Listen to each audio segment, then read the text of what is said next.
प्राचीन समय पहले की बात है। एक बार भगवान शिव और माता पार्वती एक जंगल में बैठे हुए थे। सर्दियों की रात थी, बहुत ही ठंड पड़ रही थी। तब माता पार्वती शिव जी से कहती है कि हे प्राणनाथ, आज की रात निकालने के लिए ऐसा क्या किया जाए कि जिससे आज की रात निकल जाए। सर्दी भी बहुत भारी पड़ रही थी। माता पार्वती कहती है कि कोई ऐसी कहानी सुनाओ जिससे हमारा ही नहीं, आज की रात कट जाए। शिव जी अपनी पत्नी की बात सुनकर एक कहानी शुरू करते हैं कि तुम ध्यान से सुनो, मैं तुम्हें बहुत ही ज्ञानवर्धक और प्रेरक कहानी सुनाने जा रहा हूँ। ये कहानी बहुत ही ध्यान से सुनना, और जो भी मनुष्य इस कहानी को पूरा अंत तक सुनेगा और समझेगा, उसका कल्याण होगा और उस सुख, समृद्धि और सौभाग्य की प्राप्ति होगी उसे। अब भगवान शिव कहते हैं कि यह कहानी एक राजा और उसकी पुत्री की है। ये बहुत समय पहले की बात है। एक राजा था जिसकी 7 पुत्रियां थीं। सभी 7 राजकुमारियां बहुत ही सुंदर, लेकिन जो सबसे छोटी राजकुमारी थी वह बहुत ही सुंदर और समझदार थी। उस राजकुमारी का नाम दुर्गा था, जो अपनी सभी बहनों में सबसे ज़्यादा समझदार थी। राजा की पहली पत्नी की मृत्यु हो गई थी। माता की मृत्यु के समय 7 पुत्रियां बहुत छोटी थी। उसके बाद इन 7 राजकुमारियों के पालन पोषण की जिम्मेदारी राजा पर आ गई थी। राजा अपनी बेटियों को बहुत प्यार करता था। राजा उन सभी राजकुमारियों की बहुत अच्छे से देखभाल करता था। उन्हें माता और पिता दोनों का प्यार देता था। राजा चाहता था कि राजकुमारियों को ऐसा ना लगे कि उसकी माँ नहीं है। वह उनके लिए तरह तरह के भोजन बनवाता और अच्छे अच्छे कपड़ों का भी प्रबंध करता था। वह अपनी बेटियों का पालन पोषण बहुत अच्छे से करने की कोशिश करता था। अब धीरे धीरे राजकुमारियां बड़ी होने लगी और वे अपने पिता राजा महाराज के लिए भोजन बनाकर रखती थी। जब भी राजा अपने मंत्रियों के साथ किसी राज्य के कार्य के लिए अपनी राजधानी से बाहर जाता, तब राजकुमारियां उनके लिए खाना बनाकर रास्ते के लिए उनके साथ भेज दिया करती थी। धीरे धीरे समय बीत रहा था। उस राज्य में राजा का एक प्रधान सेवक था जिसकी मृत्यु हो गई थी। वे भी अपने पीछे अपनी पत्नी और एक छोटी लड़की को छोड़ गया था। अब वे दोनों प्रधान सेवक के बिना इस संसार में अकेली रह गई थी। राजा की 7 लड़कियां अपने पिता के लिए भोजन तैयार करती थी। जब वह राजकुमारियां भोजन तैयार कर रही होती थी, उसी समय उस प्रधान सेवक की पत्नी की बेटियों से थोड़ी सी आग मांगती थी। राजा की छोटी बेटी दुर्गा को तो औरत बिल्कुल भी पसंद नहीं थी। वह उसका अपमान कर देती थी और कहती थी कि अपने घर जाकर स्वयं आग जलाओ। तुम रोज रोज हमसे आग मांगने क्यों आ जाती हो? लेकिन उस औरत पर इस बात का कोई असर नहीं होता था। वह विधवा और प्रतिदिन उनसे आग मांगने के लिए आने लगी। उसे छोटी राजकुमारी कितनी भी बेइज्जत और मना करती, लेकिन उस पर कोई असर नहीं होता था। राजकुमारी दुर्गा की जो छोटी बड़ी बहनें थी, वे अपनी छोटी बहन को बहुत समझाती कि दुर्गा, शांत रहा करो। वह महिला बेचारी विधवा है, और यदि हम इसको थोड़ी सी लकड़ी की आग दे दें और ये उससे आग जला ले तो क्या हो जाएगा? जब देखो तुम इस औरत से लड़ती झगड़ती रहती हो। इसके साथ ही तुम उसको इतना भला बुरा कहती हो। इसमें उस बेचारे का क्या कसूर है? वह हमारे यहाँ आकर केवल हमारे चूल्हे से थोड़ी सी आग ही तो ले जाती है। अपनी बड़ी बहनों की बात सुनकर छोटी राजकुमारी कहती है कि कोई बात नहीं, आज तुम्हें मेरी बात समझ नहीं आती, लेकिन देख लेना, एक ना एक दिन यह औरत हमारे लिए बहुत बड़ी मुसीबत पैदा कर देगी। यह सिलसिला इसी तरह चलता रहा। वह औरत रोज उसके घर पर आग मांगने जाती और जैसे तैसे सबसे नज़र बचाकर राजा के खाने में राख मिला देती, क्योंकि वह विधवा औरत बड़ी ही अजीब स्वभाव की थी।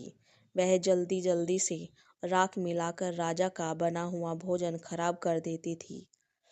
धीरे धीरे राजा को भी अपने खाने में कुछ खराबी महसूस होने लगी। वह जानता था कि उसके लिए खाना उसकी बेटियां बनाती है। राजा अपनी पुत्रियों से बहुत अधिक प्रेम करता था, इसलिए वह समझ नहीं पा रहा था कि उसकी पुत्रियां उसके खाने को क्यों बिगाड़ देती हैं। उसे इस बात का विश्वास नहीं था कि आखिर खाना इतना खराब क्यों लगता है। एक दिन राजा ने सोचा कि सच्चाई जानने के लिए मुझे अपनी बेटियों पर नज़र रखनी चाहिए, क्योंकि मेरी बेटियां मेरे लिए ऐसा तो नहीं कर सकती कि वे मेरा खाना खराब कर दे। ऐसा सोच विचार करके राजा अपने कक्ष में चला गया। जब राजा उसकी पुत्रियां खाना बना रही थी तो उन्हें खाना बनाते हुए छिपकर देखने लगा कि मेरी बेटियां किस मकसद के लिए मेरे खाने को खराब करती हैं। ऐसा खराब खाना खिलाकर वे मुझे क्यों मारना चाहती हैं। अपने मन में ऐसा विचार करते हुए राजा अपनी पुत्रियों को देखने लगा, क्योंकि वह अपनी पुत्रियों से बहुत प्रेम करता था। उसने अपनी पुत्रियों को खाना बनाते हुए दीवार के गुप्त झरोके से देखा। वह जानना चाह रहा था कि मेरी बेटियां कैसे खाना खराब करती हैं। उसकी सातों बेटियां सावधानी से चावलों को धो रही थी और बड़ी ही स्वच्छता से भोजन को तैयार कर रही थी। जैसे ही सभी प्रकार के भोजन बनाए तैयार हो गए तो उसने देखा कि उसकी बेटियों ने बड़े सावधानी और स्वच्छता के साथ भोजन को चूल्हे से दूर हटाकर रख दिया। उसके बाद राजा ने जो देखा उसे देखकर वह बड़ा ही आश्चर्यचकित हुआ। राजा ने देखा कि प्रधान की विधवा आग लेने के लिए उसके घर पर आई और उसने अपने घर पर भोजन को पकाने के लिए आग मांगी। तभी दुर्गा उस पर क्रोधित हो गई और उसे खरी खोटी सुनाने लगी। दुर्गा उससे कहने लगी, जब देखो मुंह उठाई आग मांगने चली आती है। फिर दुर्गा की दूसरी बहनों ने उसे समझाया, कोई बात नहीं, आग ही तो मांग रही है, तुम गुस्सा मत करो। जब वे आग लेकर जाने लगी तो उसने राजकुमारी की नज़र से बचकर सारे खाने में राख मिला दी। इस प्रकार उसने सबसे नजरें बचाकर सारा खाना खराब कर दिया। जब राजा ने देखा कि उसकी बेटियों ने तो बहुत साफ सफाई और बड़ी सुंदरता तरीके से खाना बनाया था, लेकिन प्रधान की पत्नी ने लकड़ी लेने के बाद खाने में राख मिला दी, तो राजा बहुत क्रोधित हुआ और वह अपने राजमहल में दरबार लगाकर बैठ गया। उसने तुरंत अपने आदमियों को प्रधान की पत्नी को पकड़कर लाने के लिए भेज दिया और उनसे कहा कि प्रधान की पत्नी को मेरे सामने शीघ्र पेश किया जाए। विधवा औरत को राजा के दरबार में लाया गया। जब राजा ने उससे सारी घटना के बारे में पूछा तो उस विधवा औरत ने कहा कि महाराज, मुझे अक्षमा करें, मैं तो ये खेल खेल रही थी और मैं तो यह देखना चाहती थी कि आप कितने चतुर और समझदार हैं और कैसे इस समस्या का समाधान निकालते हैं। वह औरत महाराज की प्रशंसा करते हुए कहने लगी, महाराज, आप तो बहुत ही न्यायप्रिय और समझदार हो। इस प्रकार इस औरत ने राजा को अपनी मीठी मीठी बातों में उलझा लिया। उसकी ऐसी बातें सुनकर राजा भी उसकी समझदारी के कारण उस पर अत्यंत प्रसन्न हो गया और उस पर मोहित भी हो गया। राजा ने उसको दंड देने के स्थान पर उसको रानी बनाने का निर्णय ले लिया और इस तरह उससे विवाह कर लिया।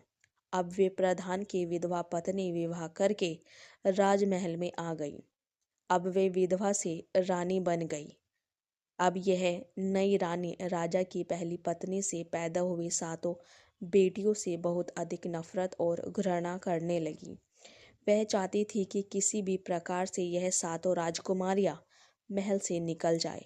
राजकुमारियों को महल से निकालने के लिए वह नई नई साजिश रचने लगी और विचार करने लगी, जैसे भी हो इनको किसी भी तरह महल से भगा देने के बाद राजा की सारी धन संपत्ति के साथ साथ सभी प्रकार के ऐश्वर्य भी केवल उसके ही हो और उसकी पुत्री अब राज करेगी। वह चाहती थी कि उसकी अपनी पुत्री राजमहल में राजकुमारी बनकर रहे। उसकी अपनी पुत्री को ज़्यादा सम्मान मिले, लेकिन राजा अपनी पुत्रियों को बहुत प्यार करता था। उसको अपनी पुत्रियों के प्रति बहुत ही करुणा और दया थी। राजा अपनी पुत्रियों को बिल्कुल भी दुख में नहीं देख सकता था। दूसरी ओर नई रानी हर प्रकार से राजा की पुत्रियों को दुखी करना चाहती थी। वे उन्हें पूरा दिन कार्यों में लगाए रखती थी। धीरे धीरे अब वे राजा की सातों पुत्रियों को खाने के लिए भरपेट खाना भी नहीं देती थी। वे उनको खाने के लिए बहुत ही कम खाना देती थी और धीरे धीरे वह उनकी दूसरी ज़रूरतों और सुख सुविधाओं को भी कम करती जा रही थी। इस तरह सातों बहनों पर हर प्रकार से दुखों का पहाड़ टूट पड़ा। इसके विपरीत जो प्रधान की पत्नी थी, जो अब रानी बन गई थी, तो उसे और उसकी छोटी पुत्री को हर प्रकार की सुख सुविधा दी जाने लगी। वह राजकुमारियों की तरह महल में रहने लगी। महल में रानी अपनी बेटी को राजकुमारी बनाकर रखती थी और उसे एक राजकुमार की तरह से ही जीवन जीने के लिए प्रोत्साहित करती थी। रानी अपनी पुत्री के लिए अच्छे अच्छे भोजन बनाती, अच्छे अच्छे कपड़े पहनाती और उसके लिए अच्छे अच्छे चीज़ों का संग्रह करती। उसने राजा की पहली पत्नी से जो 7 राजकुमारियां थी, उन सभी को सभी प्रकार के सुखों से वंचित कर दिया। सभी बहनें बहुत दुखी और उदास रहती। एक दिन बहुत अधिक परेशान होने के कारण वे सातों बहनें महल के बाहर जाकर अपनी माँ की समाधि पर जाकर रोने लगी। वहां जाकर वे अपनी माँ से इस प्रकार से कहने लगी कि माँ, क्या तुम अपनी बेबसी, लाचार, बेबस पुत्रियों को नहीं देख सकती? हम सब कितनी अधिक दुखी हैं माँ। हमारी सौतेली माँ हम पर कितना जुल्म कर रही है। हम भूख प्यास से तड़प रही है माँ। अब हम क्या करें? धीरे धीरे ये उनका रोज का काम हो गया। दिन में जब भी वह दुखी होती, वह अपनी माँ की समाधि पर चली जाती और रोते हुए अपनी माँ से अपना दुख कहती।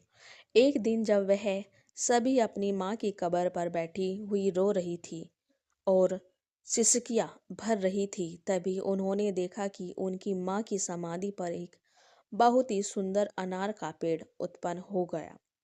जल्दी ही वह पौधा पूरी तरह से ताजे, सुंदर और स्वादिष्ट फलों से भर गया। अब वे सभी सातों बहनें उन फलों को खाकर अपनी भूख को शांत करने लगी। हर रोज जब उनकी सौतेली माँ उनको खाने के लिए पर्याप्त भोजन नहीं देती, तो वे सब अपनी माँ की समाधि पर आकर इस तरह से अनार के फलों को खाकर अपनी भूख को शांत करने लगी। आगे चलकर उन सब बहनों ने अपनी सौतेली माँ के द्वारा दिया जाने वाला घटिया भोजन खाना बंद कर दिया और केवल अनार के फलों को खाकर ही जीवित रहने लगी, क्योंकि वे अनार का वृक्ष एक अद्भुत पेड़ था। उस पेड़ से फलों को जितना अधिक तोड़ा जाता, अगले दिन उससे अधिक पके और सुंदर स्वादिष्ट फल लग जाते, जो इन सब बहनों के लिए भोजन के लिए पर्याप्त होते थे। उन सातों बहनों की सौतेली माँ अब यह सोचने लगी कि यह सातों भोजन भी नहीं खाती और मैं भी इन सातों बहनों को खाने के लिए कुछ भी नहीं देती। मैं इन्हें इतना दुखी करती हूँ और सारे दिन इनसे इतना काम करवाती हूँ, फिर भी यह सभी इतनी सुंदर और स्वस्थ कैसे दिखाई दे रही है? इसमें से कोई बीमार भी नहीं है और इनकी सुंदरता भी हमेशा बढ़ रही है। यह सब कैसे हो रहा है, जबकि अपनी बेटी को मैं इतना कुछ अच्छा अच्छा खिलाती हूँ, तब भी वह इनके आगे बदसूरत लगती है। इस तरह से अब सातों राजकुमारियाँ अपनी माँ की समाधि पर जाती, सुंदर स्वादिष्ट अनार के पके फलों को खाती और अपनी माँ का इसके लिए धन्यवाद करती। जब उनकी सौतेली माँ से रहा नहीं गया तो उसने उसका रहस्य जानने की सोची। एक दिन उनकी सौतेली माँ ने अपनी बेटी को उनका पीछा करने सातों बेटियां पूरा काम निपटाकर जैसे ही बाहर जाने लगी, तब उनके सातों सौतेली माँ की बेटी उनका पीछा करते हुए उस समाधि के पास पहुंच गई और उसने देखा कि सातों बहनें अनार के पके हुए फलों को इकट्ठा कर रही थी। अब दुर्गा ने उसे देख लिया और उसे देखकर दुर्गा ने अपनी दूसरी बहनों से कहा कि तुम सब क्या देख रही हो? यह लड़की हम सब का पीछा कर रही है, हम सबको देख रही है। चलो हम मिलकर इसको यहाँ से भगा देते हैं, इस अनार के फलों को छुपा देते हैं, नहीं तो ये यहाँ से जाकर सारी बातें अपनी माँ को बता देगी और ये हमारे लिए बहुत बड़ी परेशानी पैदा कर सकती है। इसलिए दुर्गा की दूसरी बहनों ने कहा, अरे नहीं नहीं दुर्गा, तुम इतनी अधिक परेशान मत हो। ये लड़की तो निर्दोष है, इसकी माँ हमेशा कष्ट देती है तो इसमें इसका क्या कसूर है? ऐसा कहकर वे उसे अपने पास बुला लेती है और उसको भी खाने के लिए कुछ अनार दे देती है। अब वह लड़की अपने घर आकर अपनी माँ से कहती है कि माँ, ये सभी कोई भूखी नहीं रहती। इनकी माँ की समाधि पर एक अनार का पेड़ है। ये सभी उस पेड़ से अनार के फल तोड़कर खाती है और उस पौधे के अनार बहुत ही ज़्यादा स्वादिष्ट हैं। अद्भुत है, ऐसा मीठा फल अपने जीवन में मैंने आज तक कभी नहीं खाया। बेटी के मुख से ऐसी बात सुनकर रानी बहुत गुस्से में आ गई और वह सोचने लगी कि अब मैं इन्हें वहां से फल खाने से कैसे रोकूं। अगले दिन उसने अपना पूरा समय अपने कक्ष में ही बिताया। राजा ने अपने कक्ष में आकर रानी से पूछा कि रानी, तुम्हारे दुख और उदासी का क्या कारण है? रानी ने राजा से कहा कि मेरे सर में बहुत दर्द है और ऐसा लगता है कि जैसे यह दर्द मेरा जान ले लेगा। अगर कोई मुझे मेरे इस दर्द से मुक्त कर दे तो वह अनार का सुंदर पेड़ है जो तुम्हारी पहली पत्नी की समाधि पर है। वह अनार का पेड़ ही मेरा यह सर दर्द खत्म कर सकता है। राजा ने पूछा, उससे कहा? उस पेड़ को उखाड़कर उसकी जड़, उसके तने और साथ में उसके पत्तों को पानी में उबालकर जो जल तैयार होगा, उस उबले जल से मेरे सर की मालिश करने पर और मेरे द्वारा उसका सेवन। रानी की बात मानकर राजा ने उसी समय अपने नौकरों को अपनी पहली पत्नी की समाधि पर भेजा और कहा कि समाधि पर जो अनार का पेड़ है उसको तना और पत्ते समेत मेरे पास यहाँ लेकर आओ। सेवकों ने तुरंत राजा की आज्ञा का पालन किया और उस सुंदर अनार के पौधे को जड़ सहित उखाड़ ले आए। जैसे रानी ने बताया था, ठीक उसी प्रकार राजा ने सेवकों के द्वारा उस पौधे को जल में उबालकर रानी के लिए उसे औषधि के रूप में तैयार करवाया।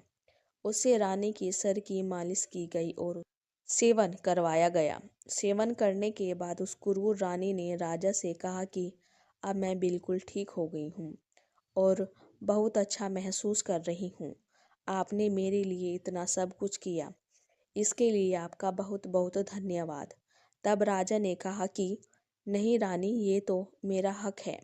जब अगले दिन सातों बहनें अपनी माँ की समाधि पर गई तो उन्होंने देखा कि वहाँ समाधि पर से अनार का वो सुंदर पौधा गायब था। यह देखकर वह सभी परेशान हो गई और उन्होंने बहुत दुखी होकर रोना शुरू कर दिया। वे सोचने लगी कि अब वहाँ माँ की समाधि पर अनार का पेड़ भी नहीं है। वे कहाँ जाएगी और क्या खाएगी? अनार का पेड़ ना होने के कारण अब वे सभी फिर से भूखी मरने लगी।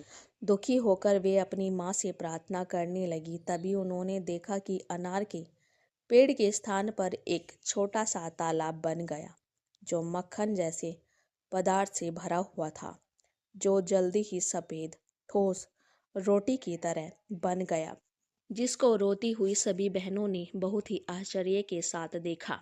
यह देखकर सभी बहनें बहुत खुश हो गई और उसमें से कुछ रोटी को लेकर खाने लगी, जो खाने में बहुत ही अधिक स्वादिष्ट थी और उन्हें बहुत पसंद भी आई। अगले दिन भी वही हुआ और उसके बाद जब रोजाना यही होने लगा, हर रोज सभी राजकुमारियां अपनी माँ की समाधि पर जाती और देखती कि एक छोटे से तालाब में पहले मक्खन बनता है, फिर वह मक्खन रोटी का रूप ले लेता है और उस रोटी को खाकर वह सब अपनी भूख को शांत कर लेती हैं। अनार का पेड़ उखड़ जाने के बाद भी सातों राजकुमारियों की पहले जैसी हालत देखकर रानी परेशान हो गई। उस दुष्ट रानी ने अपनी पुत्री को बुलाकर कहा, पता नहीं यह क्या हो रहा है। मैंने तो उस अनार के पौधे को नष्ट कर दिया था जो रानी की समाधि पर उगा था, फिर भी वे सब लड़कियां बिल्कुल भी दुखी नहीं लगती। ना ही वह उदास है और ना ही वह दुबली पतली हुई है। फिर वह अपना भोजन कहाँ से खाती है, क्योंकि महल में जो भोजन मैं उन्हें देती हूँ उसे तो वह खाती ही नहीं। इसलिए तुम फिर से उनका पीछा करके पता लगाओ। रानी ने अपनी पुत्री से कहा कि वह उन पर नजर रखे और देखे कि क्या माजरा है। पहले की तरह अगले दिन भी सातों बहनें अपनी माँ की समाधि पर चली गई और जब वे वहां जाकर मक्खन से बनी रोटी खा रही थी, तभी सबसे पहले दुर्गा ने सौतेली माँ की बेटी को देखा और छुपकर उन पर नजर रख रही थी। उसने अपनी बहनों से कहा कि देखो, यह लड़की दोबारा यहाँ पर आ गई और हम पर नजर रख रही है।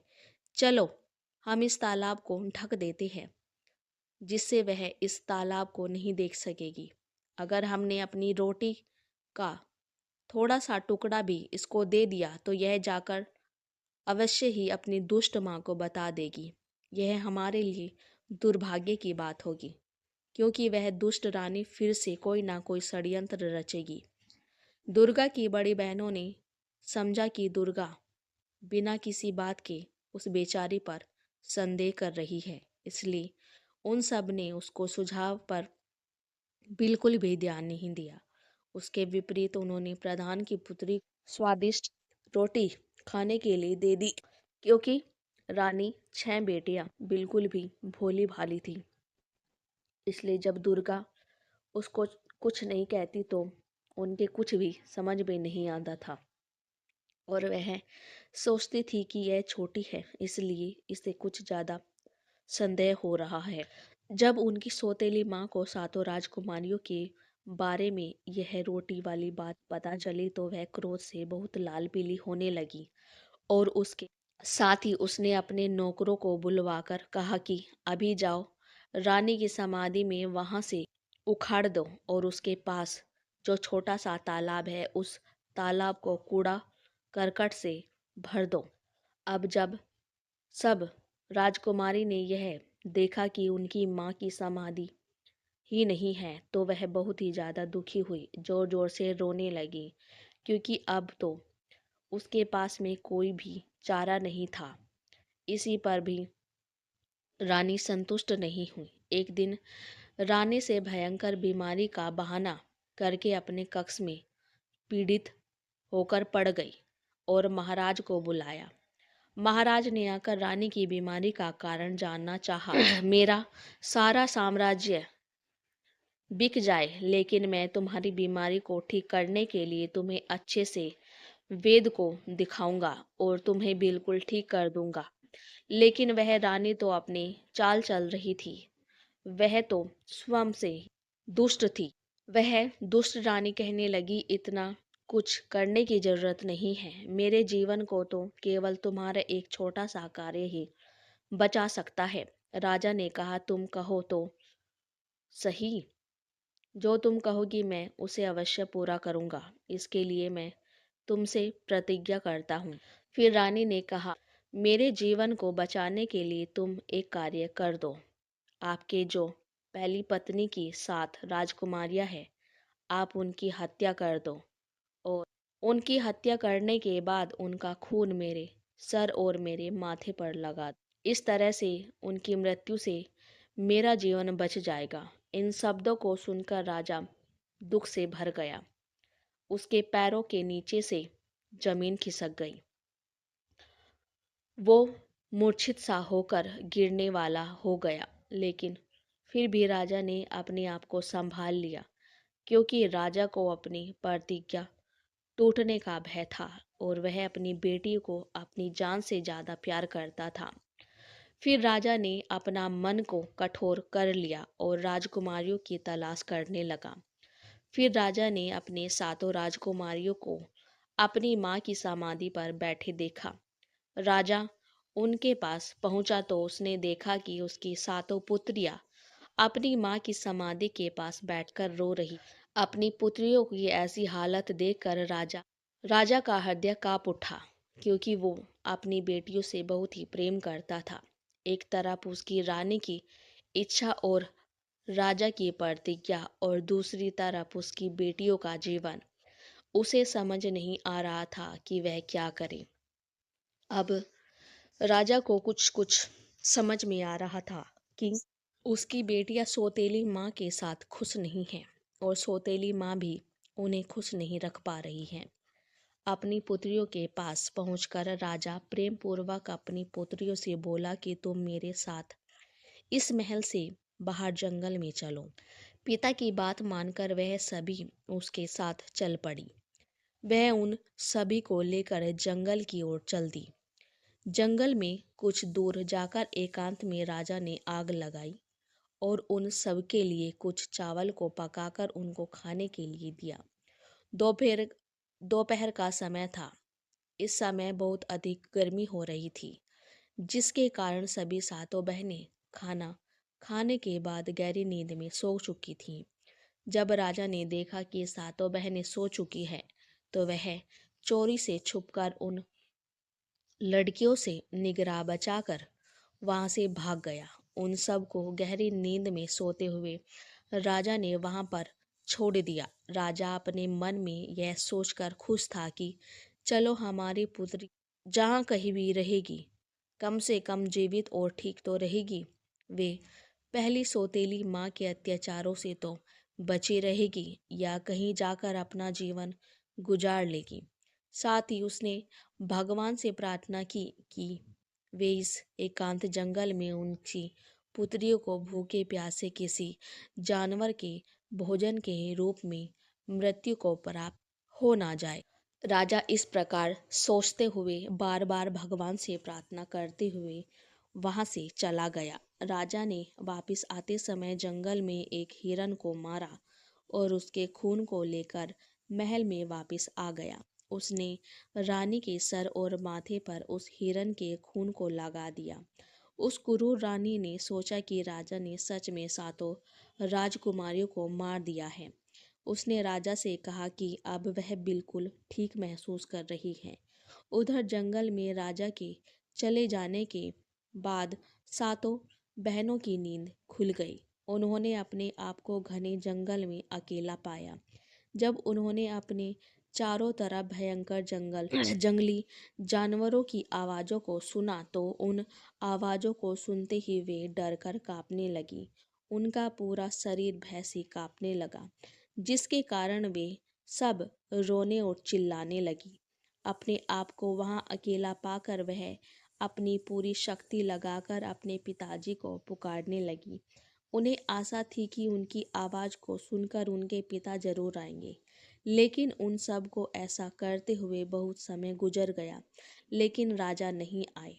उन सब को अपनी आवाज़ के सिवाय ऐसा सुनाई दे रहा था, वहां पर इसके अतिरिक्त वहां कुछ नहीं था। ठीक उसी दिन उसी जंगल में एक दूसरे पड़ोसी राज्य के साथ राजकुमार वहां पर शिकार खेलने के उद्देश्य से आए थे। जब वे सब अपने राज्य के लिए प्रस्थान कर रहे थे, तब उन राजकुमारों में से सबसे छोटा राजकुमार ने अपने भाइयों को रोकते हुए कहा कि भाई, जंगल में जरूर कोई फंसा हुआ है और हम सबको उनकी सहायता करने के लिए चलना चाहिए। शायद वे किसी को पुकार रही है। अब सब लोग यही ठहर जाओ, मैं समझाता हूँ।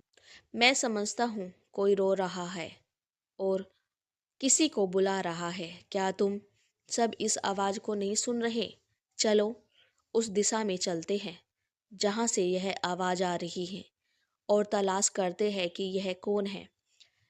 इस तरह से छोटे राजकुमार ने अपने 6 भाइयों को बताया तो सातों राजकुमारों ने जंगल में चीरते हुए अपने रथों को उसी दिशा में दौड़ दिया जिस दिशा से वह रोने की आवाज़ आ रही थी। कुछ ही समय में वे 7 राजकुमार जंगल में उस जगह पर पहुंच गए जहां पर वे सातों बहनें विलाप कर रही थी। उन सब को इस तरह से विलाप करते देख उन राजकुमारों को दया आ गई। सबसे बड़ा राजकुमार बहुत अधिक आश्चर्यचकित हुआ और उसने बड़ी ही व्याकुलता से उनसे पूछा कि तुम सब यहाँ पर कैसे फंस गई हो और तुम कौन हो। उन राजकुमारियों ने अपनी सारी कहानी उन सातों भाइयों को सुना दी। तब सातों राजकुमारी ने यह निश्चय किया कि भगवान की कृपा से यह सातों राजकुमारियां हमें मिली हैं। इनको हमें अपने साथ अपने राज्य में ले जाना चाहिए और उनके साथ विवाह करके इन्हें अपना साथी बनाना चाहिए। इस तरह से सबसे बड़े राजकुमार ने सबसे बड़ी राजकुमारी से विवाह किया, दूसरे ने दूसरी राजकुमारी से। इस तरह से सातों राजकुमारों ने विवाह कर लिया। सबसे छोटा राजकुमार ने राजकुमारी दुर्गा से विवाह कर लिया, जो कि सबसे अधिक बुद्धिमान और सुंदर। 7 राजकुमारी की शादी 7 राजकुमारियों से हो गई। विवाह करने के बाद सातों राजकुमार अपने राज्य में वापस लौट आए। उनके वापस आने पर पूरे राज्य की प्रजा में खुशी की लहर दौड़ गई। करीब 1 साल के बाद दुर्गा, जो सबसे छोटी राजकुमारी थी, उसको एक छोटा सुंदर बेटा हुआ। बेटा होने पर परिवार के सब लोग खुश थे। उन्हें ऐसा लगता था कि लड़के का एक पिता नहीं बल्कि 7 पिता हैं और 7 माताएं। वे सब उसे बहुत प्यार करते थे और सब मिलकर अपने बच्चे की तरह उसका पालन पोषण करते थे। इस तरह से धीरे धीरे समय बीता। वे बहुत खुश थे। इस तरह धीरे धीरे दुर्गा का बेटा 2 साल का हो गया। एक दिन 7वें राजकुमार ने अपने भाइयों से कहा कि शिकार खेलने का मन है, मैं शिकार पर जाना चाहता हूँ।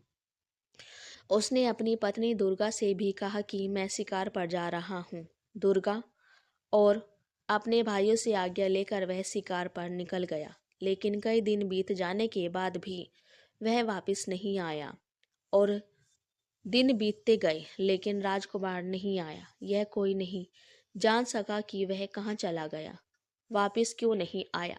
यह जानकर राजकुमारियों को बहुत दुख हुआ। तब उसके पति कहने लगे कि हम भी वहाँ जाएंगे और उसे ढूंढ कर लाएंगे। उसके भाइयों ने कहा कि वे अपने भाई के बारे में जाकर देखेंगे कि उसके साथ क्या हुआ और वह कहाँ चला गया। वे सभी 6 भाई छोटे राजकुमार की तलाश में राजमहल से निकल गए, लेकिन वे 6 भाई भी वापस नहीं आए। यह जानकर सातों राजकुमारियों को बहुत ही ज़्यादा दुख हुआ। जब उनके पति वापस नहीं आए तो उनके मन में विचार आने लगा कि उनके पतियों को किसी ने जंगल में मार दिया या उसके साथ कुछ गलत हुआ है। धीरे धीरे कुछ और दिन बीत गए लेकिन सातों भाइयों में से कोई भी वापस नहीं आया। एक दिन दुर्गा अपने पुत्र को सुला रही थी और सभी बहनें नीचे के कमरे में काम कर रही थी। ठीक उसी समय कोई महल के दरवाजे पे आकर लबाजा पहन रखा था। वह स्वयं को एक साधु बता रहा था और वह भिक्षा मांगने के लिए आया था। नौकरों ने कहा कि तुम महल के अंदर भिक्षा मांगने के लिए नहीं जा सकते। राजा के सभी पुत्र इस समय बाहर गए हुए हैं। हम सबको लगता है कि वे सब मर गए हैं और उनकी विधवाओं को तुम्हारे भिक्षा मांगने से परेशानी हो सकती है, इसलिए तुम अंदर मत जाओ। द्वारपाल ने उसे खूब रोकने की कोशिश की, लेकिन उस आदमी ने कहा कि मैं एक साधु हूँ और साधु को भोजन खिलाना और साधु को भिक्षा देना कोई गलत काम नहीं है। लेकिन वास्तव में वह कोई साधु नहीं था, वो तो एक जादूगर था जिसका मूसक था। जादूगर मूसक ऐसे ही महल में घुस रहा था और उसने वहां पर बहुत ही सुंदर वस्तुएं देखी। अंत में वह उस कमरे में पहुंचा जहां राजकुमारी दुर्गा अपने छोटे से बेटे को पालने में सुला रही थी। उसको देखते ही जादूगर मूसक ने सोचा कि इतने सुंदर औरत जो स्वर्ग की किसी अप्सरा की तरह है, आज तक उसने अपने जीवन में कभी नहीं देखी।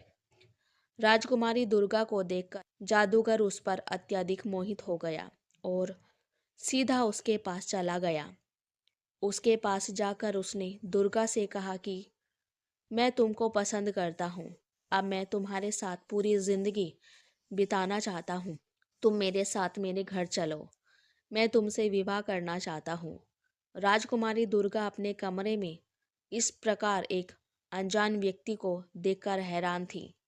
ऊपर से वह व्यक्ति उससे इस प्रकार विवाह करने की बात कर रहा था।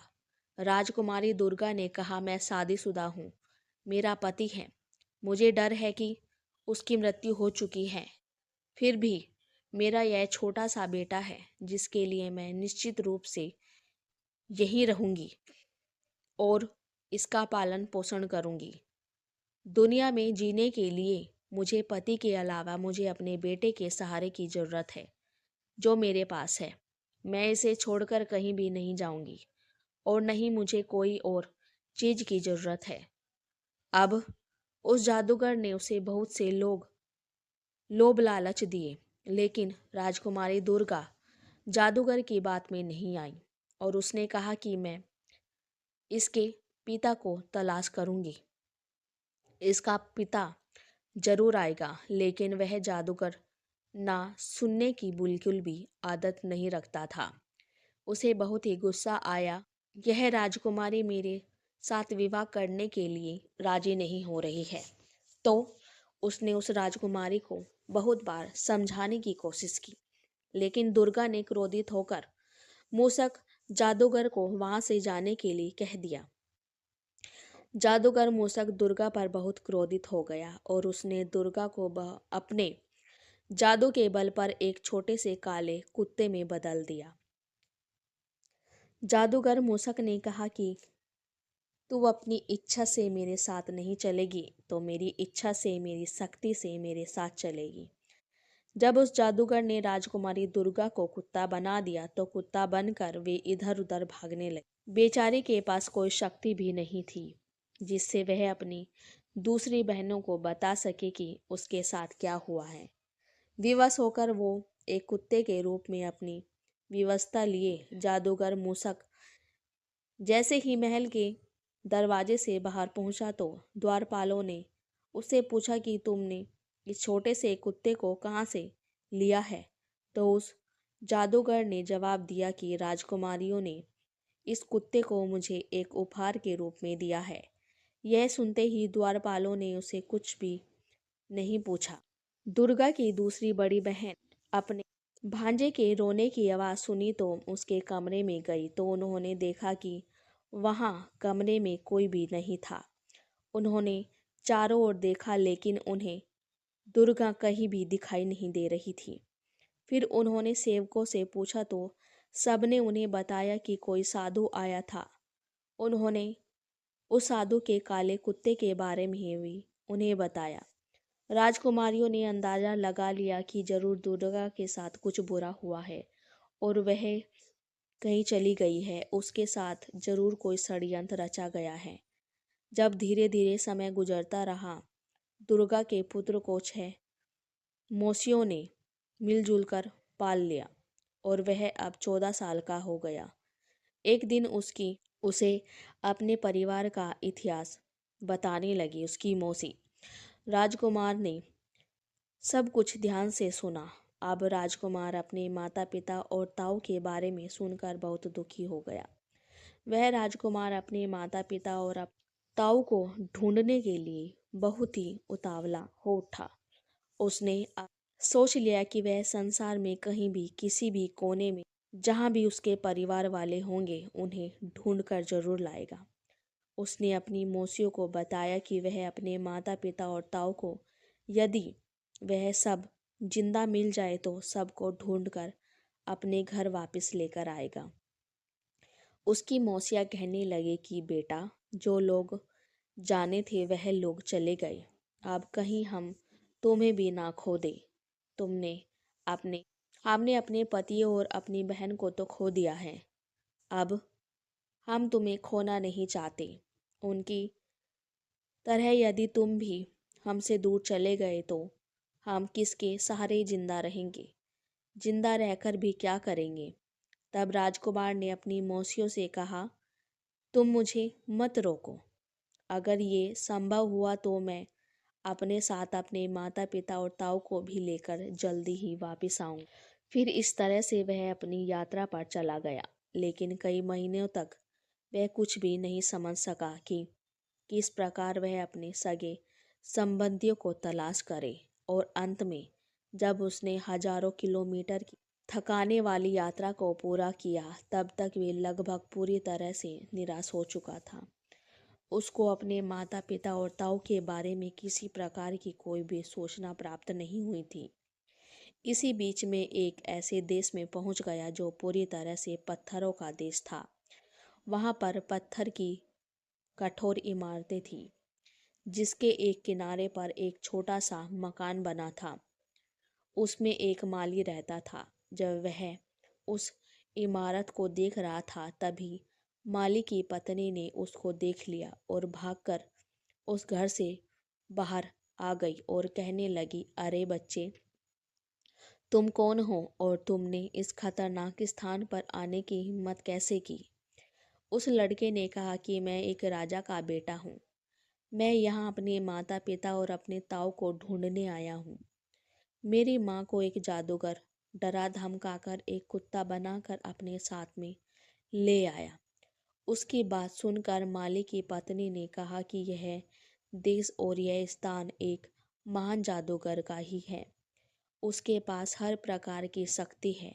जो भी व्यक्ति उसकी आज्ञा का उल्लंघन करता है या उसका अपमान करता है, उसको वह अपनी जादुई शक्ति से पत्थर या पेड़ बना देता है। तुम यहाँ पर जो सभी प्रकार के पेड़ और पत्थर देख रहे हो, यह सब कभी जीवित प्राणी थे। इन सब को हमारे मालिक जादूगर ने अपनी शक्ति से इस रूप में बना दिया है। कुछ समय पहले एक राजा यहाँ आया था। उसके कुछ समय बाद उसके 6 भाई भी आए थे। जादूगर ने उन सबको पत्थर और पेड़ में बदल दिया। केवल यही लोग दुर्भाग्य लोग नहीं थे। इनके अतिरिक्त एक सुंदर रानी, जिसको उसने एक बड़ी इमारत में कैद करके रखा है, जिसको जादूगर ने पिछले 12 सालों से कैद करके रखा है। जादूगर उससे विवाह करना चाहता है, लेकिन वो जादूगर से नफरत करती है और वह जादूगर को अपने हाथ भी लगाने नहीं देती। माली की पत्नी की बात सुनकर छोटे राजकुमार ने विचार किया, अवश्य ही यह सब मेरे माता पिता और मेरे ताऊ ही हैं। आखिरकार अंत में मैंने उन सब को खोज ही लिया, जिसके लिए मैं इतने समय से भटक रहा था। इसके बाद उसने अपनी कहानी उस माली की पत्नी को बताई और उससे प्रार्थना की कि वह उसकी सहायता करे। उसने उस माली की पत्नी से कहा कि वो उसे उन बेकसूर और लाचार लोगों के बारे में और अधिक जानकारी दे। उसने माली की पत्नी से विनती की कि वह उन बेकसूर लोगों को उस जादूगर से बचाने में उसकी मदद करे। माली की पत्नी ने उसकी बात सुनकर उसका साथ देने के लिए उससे वादा कर लिया। उसने सोचा कि हो सकता है कि इसकी मदद करके हम भी इस जादूगर से बच जाए, क्योंकि वह भी उनके जुल्मों के शिकार थे। इसलिए उसने उस लड़के का साथ देने के लिए हामी भर दी। अब माली की पत्नी ने उसको अपना रूप बदलने के लिए कहा। उसने समझा बुझाकर कि तुम अपना रूप बदल लो। कहीं जादूगर ने तुमको देख लिया तो वह तुम्हें भी पत्थर में बदल देगा। राजकुमार तैयार हो गया और माली की पत्नी ने उस राजकुमार को अपनी एक धोती पहना दी और उसे बता दिया कि आज से तुम सबकी नज़रों में मेरी पुत्री हो। उसके थोड़े समय बाद ही एक दिन जैसे ही जादूगर मूसक अपने सुंदर बगीचे में घूम रहा था, तभी वहां एक छोटी लड़की को देखकर उस जादूगर ने माली की पत्नी को अपने पास बुलाया और उससे पूछा वह लड़की कौन है। तो माली की पत्नी ने कहा कि वे उसकी पुत्री है। इस तरह से जादूगर और राजकुमार की पहली मुलाकात हुई। राजकुमार एक लड़की के भेष में जादूगर से अपनी पहचान छुपाकर मिलता है और जादूगर उसको देखकर उसे कहता है कि तुम बहुत ही सुंदर हो। कल तुम वहीं बड़ी इमारत में रहने वाली सुंदर औरत के लिए मेरा पहला उपहार लेकर जाओगी। जादूगर की बात सुनकर छोटा राजकुमार बहुत खुश हो गया कि कल वह अपनी माँ के लिए कोई उपहार लेकर जाए। जादूगर से मिलने के बाद वह तुरंत माली की पत्नी के पास गया और इस बारे में उसने उसको बताया कि विचार विमर्श करने के बाद उसने निश्चय किया कि वह इसी भेष में रहेगा, क्योंकि इस भेष में उसको कोई पहचान नहीं सकता। उसने निर्णय लिया कि उचित अवसर आने पर वह अपनी माँ को छुड़ा लेगा। जब दुर्गा की शादी राजकुमार के साथ हुई थी तो राजकुमार ने उसको एक छोटी सी अंगूठी दी थी जिस पर उसका नाम लिखा हुआ था। उस अंगूठी को दुर्गा ने तब तक अपने पुत्र की उंगली में पहना दिया जब उसका पुत्र छोटा बच्चा था।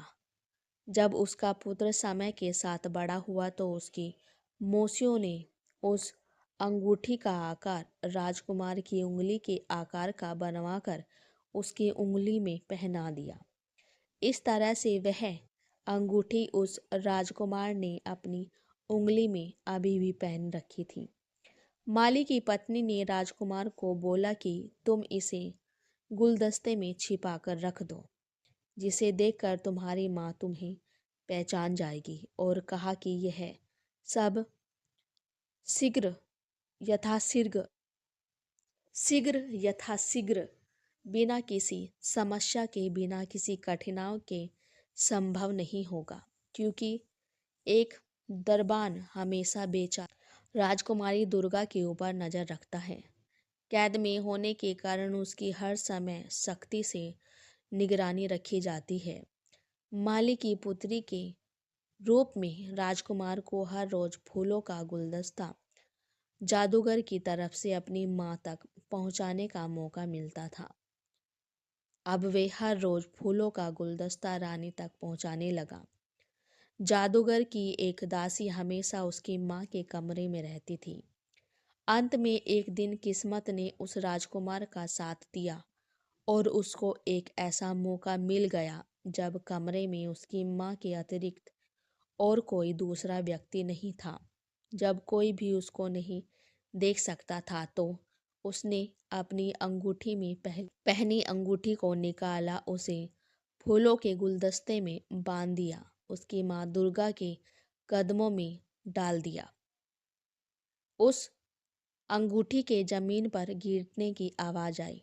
जैसे ही दुर्गा ने उस अंगूठी के गुलदस्ते की ओर देखा, दुर्गा ने देखा कि उन फूलों के अंदर ऐसा क्या है, यह विचित्र आवाज कर रहा है। ध्यान से देखने पर उसने एक छोटी सी अंगूठी को फूलों के साथ बंधे हुए पाया। उस अंगूठी को पहचानते ही जब उसने फूलों का गुलदस्ता लाने वाली लड़की की ओर देखा तो लड़की ने बिना राजकुमार ने उसे अपने बारे में बताए अपने पुत्र द्वारा बताई गई सारी कहानी उसको तुरंत विश्वास हो गया। राजकुमार ने अपनी माँ से कहा कि कितनी खोज करने के बाद उसने उनको प्राप्त किया है और उसे बचाने की कोशिश कर रहा है। अपने जीवन को खतरे में डालकर वह अपने माता पिता और ताऊ को दुष्ट जादूगर मूसक से मुक्त कराएगा। उसकी माँ ने उसको बताया कि उसे इस जादूगर ने पिछले कई सालों से किस तरह से कैद कर रखा है और उसने इस इमारत के सारे दरवाजों को भी बंद करके रखा है, क्योंकि वह मुझसे विवाह करना चाहता है। मैंने उसे विवाह करने के लिए मना कर दिया है। बेटे ने कहा, माँ, तुमने इस जादूगर से इतने सालों तक केवल कठोरता और क्रोध से बात की है। तुम जादूगर से कहो कि मैंने इतने लंबे समय तक अपने पति का शौक किया। अब मैं तुमसे शादी करने के लिए तैयार हूँ। इसके बाद दोनों माँ बेटे बैठकर अपनी योजना बनाने लगी और उसको अंजाम देने के बारे में सोचने लगी। बेटा कहता है, इसके बाद आप ये पता लगाना कि उसकी शक्ति क्या है और क्या वह अमर है या उसे मार डाला जा सकता है या उसे मार डाला जा सकता है। दुर्गा ने अपने बेटे की सलाह को मानने का निश्चय किया और अगले दिन मूसक जादूगर के लिए उसी प्रकार से संदेश भिजवा दिया जैसा उसके पुत्र ने सुझाव दिया था। जादूगर मूसक यह सुनकर बहुत प्रसन्न हुआ। वह जल्दी से जल्दी शादी करने के लिए कहने लगा। उसके बाद जादूगर मूसक ने दुर्गा से महल में चलने के लिए विनती की, लेकिन दुर्गा ने उसको कहा कि इससे पहले कि वह उससे शादी करे, उसे उसको अधिक समय देना चाहिए ताकि वह आपस में और परिचित हो सके। और उसने कहा कि दुश्मनी जितनी लंबी होती है, दोस्ती होने के बाद उनकी दोस्ती का स्तर और भी मजबूत हो जाता है। इसके बाद दुर्गा ने जादूगर से पूछा, क्या आप पूरी तरह से अमर हैं? क्या आपको कभी मृत्यु छू नहीं सकती? क्या आप मानव जाति को महसूस करने के लिए एक महान जादूगर हैं? तब जादूगर ने कहा, तुम ये क्यों पूछ रही हो? तो रानी ने जवाब दिया कि शादी करके आपकी पत्नी बनने से पहले मैं आपके बारे में सब कुछ जानना चाहती हूँ। यदि कोई आपदा आपके ऊपर आ गई तो मैं उसे कैसे काबू करूँगी? पहले पति और पहले पुत्र को तो मैंने खो दिया, लेकिन अगर मैं तुमसे शादी करूँगी और मैं तुम्हें खो दूँगी तो मैं किसके सहारे रहूँगी? मूसक जादूगर ने कहा, ये सच है, मैं दूसरे के रूप में नहीं हूँ। यहाँ से बहुत दूर, कई मील दूरी पर एक घना जंगल है। उस घने जंगल के बीच में एक बड़े पौधे के नीचे एक छोटा सा पिंजरा है जिसमें एक हरे रंग का तोता है। उसी तोते के जीवन पर मेरा जीवन निर्भर है। उस तोते के मर जाने से ही मेरा जीवन भी समाप्त हो जाएगा। जादूगर ने कहा, हालांकि यह काम असंभव है। तोते को किसी प्रकार से चोट नहीं पहुंचाया जा सकता। उस तोते को सुरक्षित बनाए रखने के लिए मैंने वहां पर बहुत सारे लोगों को नियुक्त कर उस जगह के आसपास नजर उसे तुरंत मार दिया जाएगा। दुर्गा की जो बातें उस दुष्ट जादूगर से हुई थी, वह सब बातें उसने अपने पुत्र को बता दी, लेकिन बेटे की जान को खतरे पड़ता देखकर रानी ने उस तोते को पाने का विचार भूलने के लिए कहा। जादूगर के डर से दुर्गा को अपने पुत्र को वहां जाने से मना कर दिया। अपनी माँ के डर को समझाने के बावजूद राजकुमार ने जवाब दिया, माँ, जब तक मैं उस तोते को कैद करके नहीं लाता, तब तक मेरे पिता और मेरे ताऊ उस दुष्ट राजकुमार की कैद से मुक्त नहीं हो सकते। डरो मत, मैं जल्दी वापस आऊंगा। इस बीच आप जादूगर से अच्छे से बात करना, हंस बोलकर। अब राजकुमार अपनी माँ को जल्दी ही वापस आने का वचन देकर तोते की तलाश में निकल जाता है। थकाने वाली कई मील की लंबी यात्रा के बाद आखिरकार राजकुमार एक बहुत बड़े घने जंगल में पहुंच गया। जब वह पहुंचा, तब तक लंबे समय में लगातार चलते चलते रहने के कारण वह बुरी तरह से थक चुका था। वहां जंगल में एक बहुत ही बड़े पेड़ के नीचे आराम करने लगा। कुछ ही समय में ठंडी हवा चलने के कारण उसको नींद आ गई। अब राजकुमार ने वहां पर देखा कि पास में दो दानव बड़े आराम से सो रहे हैं और उसके पास भी एक बड़े पेड़ पर एक तोते का पिंजरा है। इसके बाद राजकुमार ने चुपके से उस तोते वाले पिंजरे को उठा लिया। इसके बाद राजकुमार ने अपनी वापसी की यात्रा को शुरू कर लिया। वह तब तक चलता रहा जब तक कि वह एक बार फिर से उस दुष्ट जादूगर मूसक के महल तक नहीं पहुंच गया। वह महल के दरवाजे के पास नीचे बगिया में बैठकर उस तोते के साथ खेलने लगा। जब जादूगर मूसक ने उसे अपने महल की खिड़की से देखा और तुरंत भागकर उस राजकुमार के पास आया और कहा, मेरे बच्चे, तुम इस तोते को कहाँ से लेकर आए हो? तुम इस तोते को मुझे दे दो। इसके लिए मैं राजकुमार ने जादूगर को मना कर दिया। राजकुमार ने कहा कि नहीं, मैं अपने तोते को तुम्हें नहीं दे सकता। यह कोई सालों से मेरा प्रिय पालतू पक्षी है। फिर जादूगर ने कहा, अगर यह तुम्हारा पुराना और मनपसंद प्रिय पालतू पक्षी है तो मैं समझ सकता हूँ। इसको मुक्त तो नहीं करूँगा। बताओ, तुम इस तोते की क्या कीमत लो? तुम जो कीमत लगाओगे वह मैं तुम्हें दूंगा। राजकुमार ने कहा कि साहब, मैं प्यारे तोते को नहीं बेच सकता। इसलिए जादूगर मूसक बहुत अधिक भयभीत हो गया और उसने कहा, तुम इसके बदले में मुझसे कुछ भी ले सकते हो, सब कुछ, बस तुम मुझे ये तोता दे। जादूगर की यह बात सुनकर राजकुमार उससे बोला कि चलो ठीक है, अगर तुम इसके बदले में कुछ देना ही चाहते हो तो मैं भी ये तोता तुम्हें दे दूंगा। राजकुमार की बात सुनकर जादूगर खुश हो गया। बोला, ठीक है, बताओ तुम्हें क्या चाहिए, मैं तुम्हें जरूर दूंगा। जब राजकुमार ने कहा, सबसे पहले तुम उन 7 राजकुमार राजाओं को मुक्त करो जिसको तुमने पत्थरों और वृक्ष बना दिया है। जादूगर ने कहा, ठीक है, तुम्हारी इच्छा पूरी हुई। तुम मुझे केवल यह तोता दे दो। इसके बाद दुर्गा के पति समेत दूसरे 6 राजा अपने प्राकृतिक रूप में आ गए। फिर मूसक जादूगर ने कहा कि देखो, मैंने इन्हें फिर से ठीक कर दिया है। अब तो मुझे तोता दे दो। लेकिन उस राजकुमार ने कहा, इतनी जल्द क्या है? पहले तो उन सभी लोगों को आज़ाद करो जिसको तुमने अपनी कैद में कर रखा है। अब जादूगर मूसक ने कहा, ठीक है। इसके बाद जैसे ही जादूगर ने अपने हाथ को घुमाया, उसके सब प्राणी जो कि पत्थर और वृक्ष के बने हुए थे, सब अपने प्राकृतिक शरीर में आ गए। इसके बाद मैं पूरे बगीचे में जो कुछ समय पहले पत्थर और वृक्षों से भरा हुआ था, चारों तरफ मानव जीवन की खुशबू से महक गए। वहाँ चारों तरफ इंसान ही इंसान नजर आने लगे, जो कि सब जीवित होकर सांसें लेने लगे।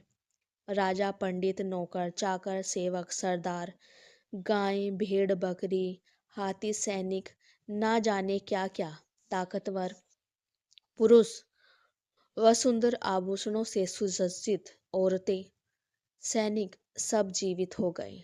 अब जादूगर अपने दोनों हाथ जोड़कर रोते हुए राजकुमार से विनती करने लगा कि तुम मुझे यह तोता दे दो। राजकुमार ने उस तोते को बहुत ही सख्ती से पकड़ लिया और उसके एक पंख को जोड़ लगाकर उसके शरीर से निकाल दी। इसके साथ ही जादूगर का दाहिना हाथ उसके शरीर से अलग हो गया। जादूगर मूसक ने अपने बाएं हाथ को फैलाया। राजकुमार ने कहा कि आप ये तोता मुझे दे दो।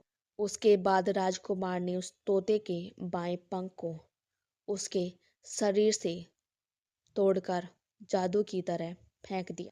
उससे जादूगर का बायां हाथ भी उसके शरीर से टूटकर दूर हो गया। इसके बाद भी वह चिल्लाता रहा कि मुझे मेरा तोता दे दो। अब जादूगर अपने घुटने पर गिर गया। फिर राजकुमार ने उस तोते की जान ले ली। अब वह जादूगर मूसक मर मर कर निहत्था हो चुका था और वह अपने प्राण त्याग चुका था। इसके मरते ही वह तोता जादूगर मूसक के चुंगल से आजाद हो गया और वह वापस जिंदा होकर उड़ने लगा। अब जब सब लोगों ने मिलकर उस जादूगर का अंतिम संस्कार कर दिया। इसके बाद राजकुमार के पिता ने अपनी पत्नी दुर्गा को बड़ी इमारत से मुक्त किया और इस तरह से राजकुमार अपने सभी संबंधियों से मिलकर बहुत खुश हुआ। अपने देश के लिए सभी चल पड़े। दूसरे सभी लोग भी अपने अपने घरों की तरफ चले गए। इस तरह से राजकुमार ने अपने माता पिता और ताऊ को उस दुष्ट राजकुमार की कैद से आजाद कर लिया। अब वे सभी एक सुखी जीवन जीने लगे। उसकी मौसियों को उन सभी का इंतजार हो रहा था। वह भी अपने पतियों को देखकर बहुत खुश हो गई और खुशी से अपना जीवन व्यतीत करने लगी। अब सातों रानियों ने अपने राजाओं को बताया कि कैसे उनकी सौतेली माँ उनका अपमान करती थी और उन्होंने उनकी जिंदगी बर्बाद करने की पूरी कोशिश की थी। अब सभी राजाओं ने कहा कि चलिए रानियां, हम लोग सब आपके पीछे चलते हैं। वह सब लोग उस राज्य में जाते हैं।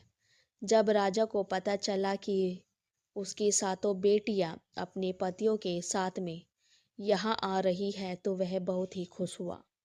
जब वह उनसे मिला तो अपने आंसू रोक नहीं पाया और जोर जोर से रोने लगा और कहा कि बेटा मुझे माफ कर दो, मैं तुमसे बहुत प्यार करता था सबसे, लेकिन मैं क्या करूं, मेरी भी मजबूरी थी, इसलिए मैंने तुम्हें जंगल में छोड़ दिया। मुझे उसकी बातों में नहीं आना चाहिए था, लेकिन पता नहीं मैं उसकी बातों में कैसे आ गया और आप लोगों को जंगल में छोड़ आया। उसके लिए आप मुझे माफ कर दी। तब राजकुमारियों ने कहा कि नहीं पिताजी, कोई बात नहीं, हम बहुत खुश। विधाता भी ऐसा ही चाहता था कि कोई कर्मों के फल से नहीं बचता। हमारे भी कोई बुरे कर्म हुए होंगे जिसके कारण हमें यह सब झेलने को मिला। विधाता का विधान भी देखिए, अगर आप हमें जंगल में नहीं छोड़ते तो हम राजाओं से कैसे मिलते। अब राजा अपनी बेटियों से मिलकर बहुत ही खुश हुआ और उसने कहा कि बेटी, तुम्हारी सौतेली माँ ने तुम्हारे साथ गलत किया था। इसी के कारण जिस दिन मैं तुम्हें जंगल में छोड़कर वापस आया था, उसी रात सौतेली माँ को पता नहीं अचानक से क्या हुआ, वह जलकर मर गई। उसके भी बुरे कर्म उसको हाथों हाथ मिल गए। मैंने तुम सभी को ढूंढने की बहुत कोशिश की थी, लेकिन तुम मुझे कहीं पर भी नहीं मिली। तब वह राजा अपनी सातों राजकुमारी के गले लगकर रोने लगा और उसके बाद बहुत खुश हो गया। दोस्तों, कहते हैं कि कभी किसी के साथ धोखा नहीं करना चाहिए और ना ही किसी चीज का घमंड करना चाहिए और ना ही कभी किसी को सताना चाहिए।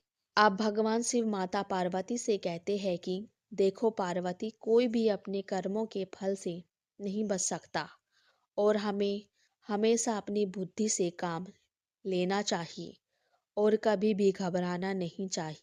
विपरीत परिस्थितियों में सभी का साथ देना चाहिए और कभी भी किसी को सताना नहीं चाहिए और सभी के साथ में प्यार से मिलजुल कर रहना चाहिए।